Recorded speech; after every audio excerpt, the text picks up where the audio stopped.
ceasefire now just basically means we would like to welcome another attack of October 7th. This is the only thing it means. Hamas welcomed this decision of the UN.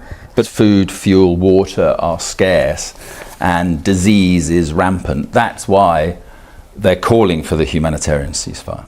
Well, obviously there is humanitarian aid that gets into the Gaza Strip, but unfortunately Hamas is taking over this humanitarian aid. So even for the sake of the Palestinians, it's better for Israel to finish the job. But do you accept that you are losing international support by the day? Not for what you're trying to do, but the way that you're doing it?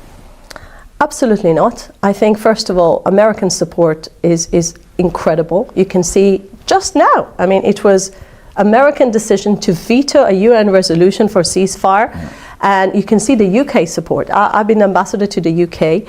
I've never seen more leaders from the UK coming to Israel. I just went with David Cameron to see in Kibbutz Be'eri the leftovers of Hamas massacre. Yeah. So you can see. But your most powerful ally. That the world is supporting Israel. Your most powerful ally, the President of the United States, said also a few hours ago, talking about support for Israel, you are starting to lose that support by indiscriminate bombing. He is accusing Israel of indiscriminate bombing.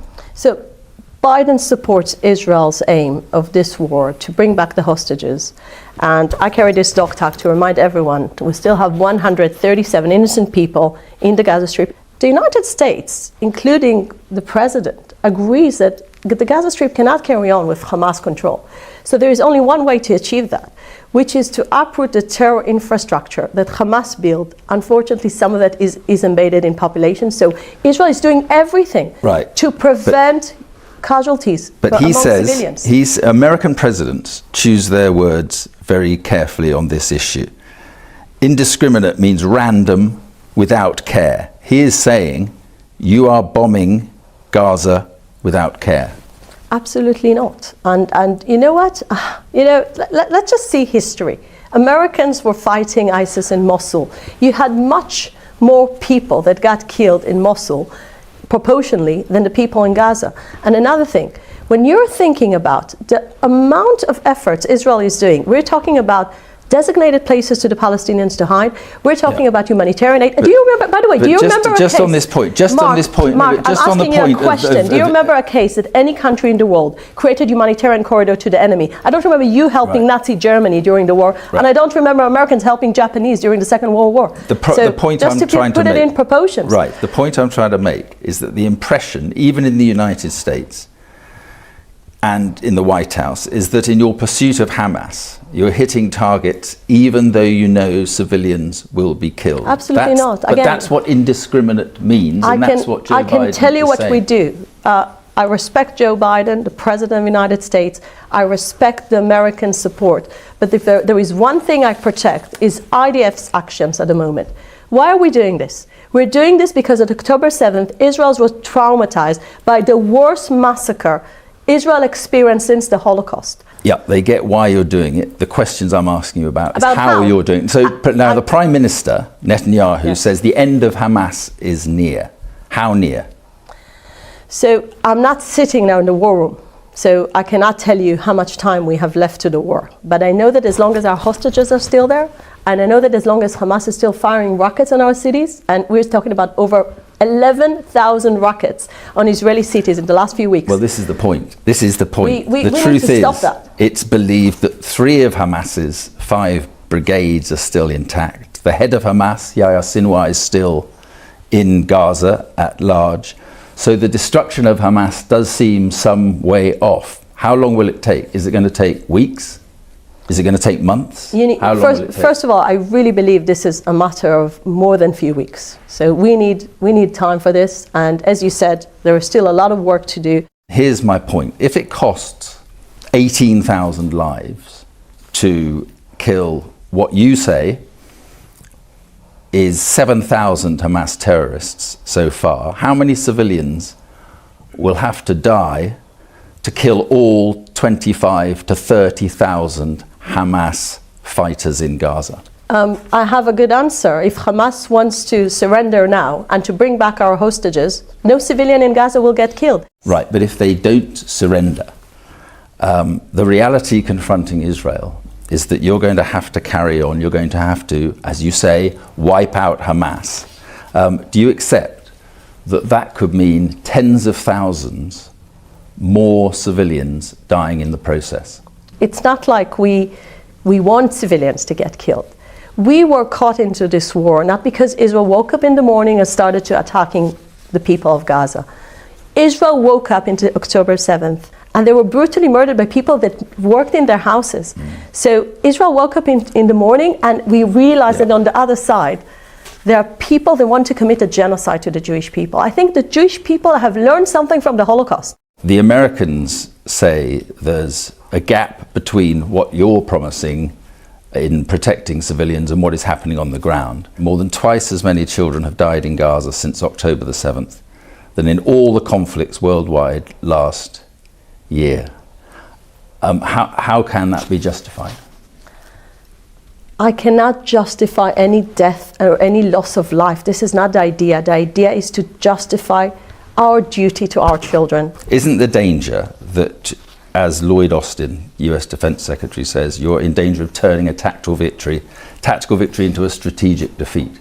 In other words, so many youths are going to be radicalized that they continue to fight against Israel. Actually, the opposite, and I'm so pleased that you're asking this, because 2005 was the day that Israel left the Gaza Strip in order to give the Palestinians an opportunity to build a safe haven next to the sea. Gaza could have been a beautiful place, having industrial areas, having hotels and beautiful, beautiful places.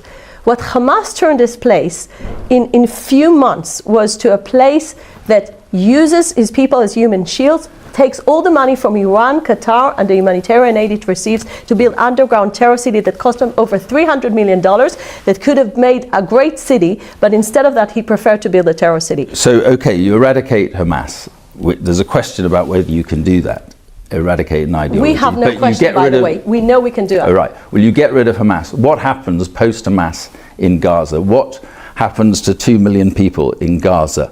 What do you think should happen? So I think the Israeli government's vision at the moment is, in order to have a better future both to the Palestinians and to the Israelis, Gaza must be demilitarized and Gaza must be de-radicalized. So this is the two things, the two pillars. I always love to compare it to the Marshall Plan. But with under Israeli occupation?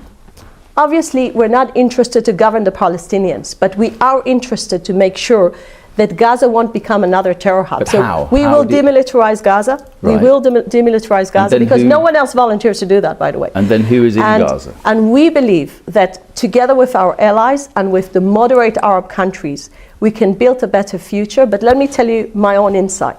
If education won't be addressed in Gaza, we will end up having another terror organization with a different name. What do you mean, education? It means when you had a Marshall Plan after the Second World War, there were two countries that were totally radical. The German society after the Nazi regime and Japan during the war.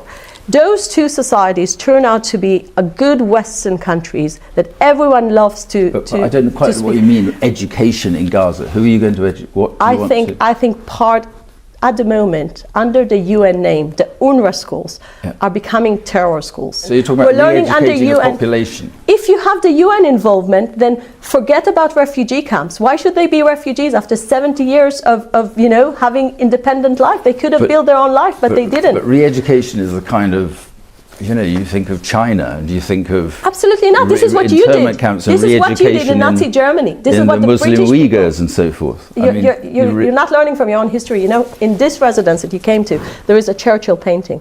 There is one thing we learned from Churchill's experience, fighting Chamberlain's policy, is the fact you cannot appease pure evil. So he knew you cannot negotiate with Hitler. We know we cannot negotiate with Hamas. It means we need to have a better future for the Palestinians. And in order to achieve that, you need to do what you did. Is there still a chance for a two-state solution? I think it's about time for the world to realize the Oslo paradigm failed on the 7th of October, and we need to build a new one. And in order to build a new one... Does that new one include the Palestinians living in a state of their own? Is that what it includes? I think the biggest question is what type of Palestinians are on the other side. This is what Israel realized on the 7th of October. The answer is absolutely no, and I'll tell you why. Well, then because how can at there the be moment, peace? no, How can there be I'll answer peace you. in The reason there is no peace Israel is because the Palestinians. How can, without offering Mark, a state to Palestine, how Mark, can there be peace in Israel knows today, and the world should know now, the reason the Oslo Accords failed is because the Palestinians never wanted to have a state next to Israel. They want to have a state from the river to the sea. So the two-state solution is dead. Why are you obsessed with a formula that never worked, that created this radical people in the other side? Why are you obsessed with that? Solution, and that's gone around the world. Do you agree with that? I mean, is that it? That's done, and is that Israel's position now? Well, we're obviously not close to peace at the moment. We're fighting a war against Hamas, and we're focused on winning that war. But in a long-term arrangement, we have a formula that is simple and it works, I believe. And that formula is as follows. The Palestinians should have all the rights, all the capabilities to govern themselves, and they shouldn't have the powers that can hurt or threaten Israel. I think that's a sensible formula. So that they shouldn't have their own state? Well, it depends how you define the term state. I'll give you a Or should they have the same rights as Israel, for example? Well, I'll ask you the following question, Piers. Should the Palestinians, if they have a state, should they be able to sign, let's say, a military agreement, a military treaty with Iran? Should they be able to have an army, an air force? Should they have all those military powers that could theoretically threaten the state of Israel? And the answer, in our view, is clearly no. Why should they be prohibited from having... My question would be, why should they be prohibited from having exactly the same rights as a state to Israel? Wouldn't that be ultimately the way you actually achieve peace? Not allowing the Palestinians to have the same rights as Israelis has just not worked, has it? I mean, demonstrably not worked. On the contrary, if this is going to work, it has to be based on realism. We can't base peace on assumptions that just aren't founded on reality. And Yitzhak Rabin, the Prime Minister of Israel, who wanted to make peace with the Palestinians, who was the Prime Minister at the time of the signing of the Oslo Accords, he gave a speech, and he was very clear. He said that the Palestinians will have less than a state. Yitzhak Rabin said, the man who was shot for his efforts to move forward on the peace process. He said that the future Palestinian areas will have to be demilitarized. He said that Jordan Valley, that area on the eastern edge of the Palestinian territories, would have to remain under Israeli control. The idea that a Palestinian area will have to be demilitarized in any future settlement, that's common sense. And it's been reported, and the ambassador said yesterday, the same figure, that the Israeli Defense Forces so far killed 7,000 Hamas terrorists. Do you agree? Is that the figure that you think is correct? And if so, again, I think I've asked you this before, how do you know? Well, this is what our intelligence is telling us. This is more or less the figure. We've been hitting Hamas and we've been hitting their military machine very hard, and we will continue to do so until we've dismantled their military machine and taken out their top command structure. How many civilians have you killed? Well, once again, that number is, we're relying here on Hamas numbers. We don't want to see a single civilian killed. You know that, Piers. Well, what does your intelligence tell you? If it's so sure about the number of Hamas that have been killed, how many civilians have been killed? You must have the same intelligence, surely. I agree, but I told you I wasn't sure of the first number either. We're working on approximations. What I can tell you as a matter of policy is we want to keep the number of civilian casualties to the bare minimum. But we face an enemy that deliberately wants to see those numbers rise because they see that as a way to pressure the world, to pressure Israel for a ceasefire, because that's the lifeline for Hamas. We are destroying Hamas, Piers. In the north, we're seeing more and more Hamas terrorists surrender. You've seen pictures today from a particular hospital where we saw 70 Hamas fighters come out with their weapons above their heads and surrender to the IDF. But what we're also seeing, Mr. Regev, if I may just pick up on that, we're also seeing the President of the United States, your biggest ally, coming out and saying that Israel is using indiscriminate bombing. Now, that is a breach of international law. He's basically accusing you of committing war crimes. So we are not carpet bombing the Gaza Strip. We are not indiscriminately targeting Why does America's president think you are? Well, I think the people who are familiar with the information know that we have a rigorous process of target selection. Are you selection. saying he's not getting good enough intelligence? I don't know, because his remarks weren't recorded, they were just reported. And I don't know exactly how he said it or in what context. But I do know Well, he this. used the phrase indiscriminate bombing, and as you know, that is a war crime. If that is the case, so that is crime. not correct. That is not correct. Israel does not indiscriminately bomb Gaza. You can actually see the pictures. You see a house that is standing next to a house that has been destroyed. When there's a Hamas target, we go after that target. We do not, I repeat, do not indiscriminately bomb in Gaza. CNN has reported today that 40 to 55% of the 29,000 air-to-ground munitions used by Israel have been unguided dumb bombs, which have a lack of precision and therefore expose a much higher threat to civilians in densely populated areas. Is that figure correct? No. First of all, I would reject the use of the term dumb bombs. There are different targets. New British Foreign Secretary David Cameron, former Prime Minister, of course, has come out today and said that extremist settlers, by targeting and killing Palestinian civilians, it means on the West Bank, are undermining security and stability for both Israelis and Palestinians.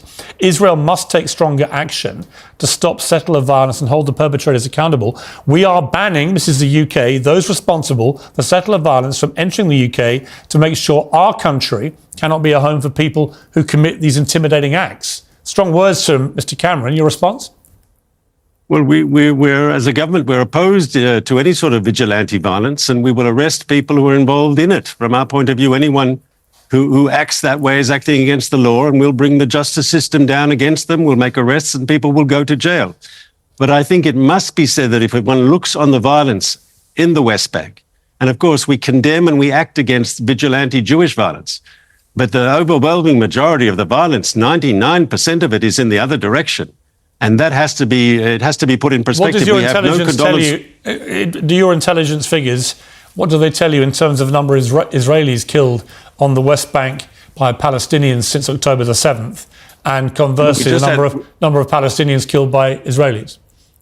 So first of all, we had that terrible attack in Jerusalem just last week, which you'll recall. I just wonder whether you know what the relative figures are. No, we've taken out many more Hamas terrorists, because what we've tried to do over the last few weeks since this crisis started... I thought Hamas didn't operate on the West Bank. I've been repeatedly assured Piers, that. of course it does. Piers, of course they operate on the West Bank. They're not the government on the West Bank the way they are in Gaza. So what are the numbers then? You have Hamas cells across the West Bank. Right, but what are the numbers, Mr. Regev? How many Palestinians have died on the West Bank since the start of this, and how many Israelis? I can't give you a figure. I didn't bring that to the interview, and I apologise. Maybe you have a figure for me. I just know that it's. I don't have the precise numbers, but I know it's massively higher number of Palestinians. Yes, it is. But once again, we're not talking about civilians. We're not talking about uninvolved people. But many of them are civilians. Hamas terrorists. And no, I disagree. And honestly, we are being as surgical. As you know, I've always said Israel has a right to defend itself after what happened. I stand by that. The proportionality of that response, I think, is becoming increasingly concerning to everybody, including the American president. But I think on the West Bank, it is inarguable that the behaviour of these settlers, the extremist settlers, is completely out of control now. And surely you would see that that is, aside from everything else, that is the least justifiable part of all of this, isn't it?